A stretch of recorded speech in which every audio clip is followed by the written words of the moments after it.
Barangay Ginebra assistant mga bro, dumating na daw, na sa team practice na, at Troy Rosario malaki ang role. So isa nga sa mga pinakamasipag na bigman ng Barangay Ginebra ay itong si Troy Rosario mga bro. Dahil nga kulang sa legit bigman ang Barangay Ginebra, ginagawa nga siyang sintro ni Coach Timcon kahit undersize siya kumpara sa ibang sintro. Wala ka talagang masasabi sa sipag nitong si Troy Rosario sa ilalim mga bro.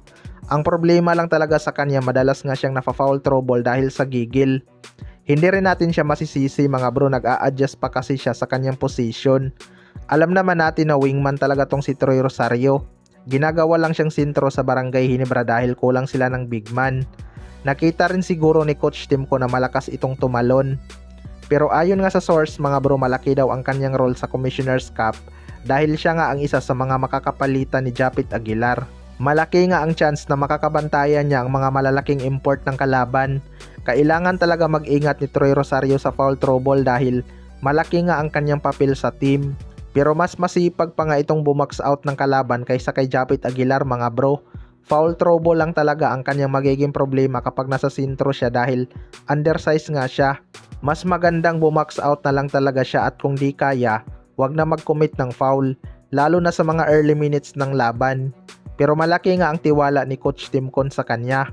Sa kabilang banda naman mga bro, Barangay Ginebra assistant dumating na daw, na sa team practice na. Ito ngang si assistant ang isa sa mga inaabangang magbabalik PBA mga bro. Nagkaroon nga lang ng drama noong na-trade ito bigla sa Tira Perma Jeep dahil hindi niya daw yun inaasahan. Na-injured nga sa Tira Perma Jeep itong si assistant at hindi na nag-renew ng kontrata, kaya naging free agent na ito. Marami pa rin namang Ginebra fans ang may gustong ibalik ito dahil hindi naman na ibibigay ni Japit Aguilar ang expectation sa kanya.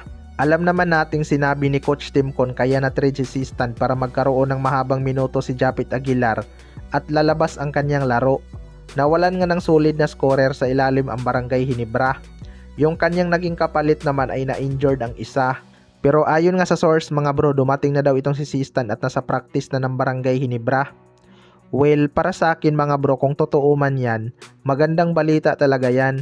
Kailangan talaga ng Barangay Ginebra ang isang star hardinger para mayroon silang import stopper. Maraming ang malalakas na import ngayong conference at hindi nga yan kayang pigilan ni Japit Aguilar.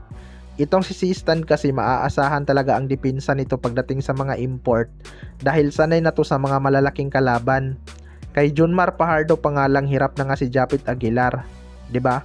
Kaya iba pa rin talaga kapag may assistant ang Barangay Ginebra, lalo na sa Commissioner's Cup.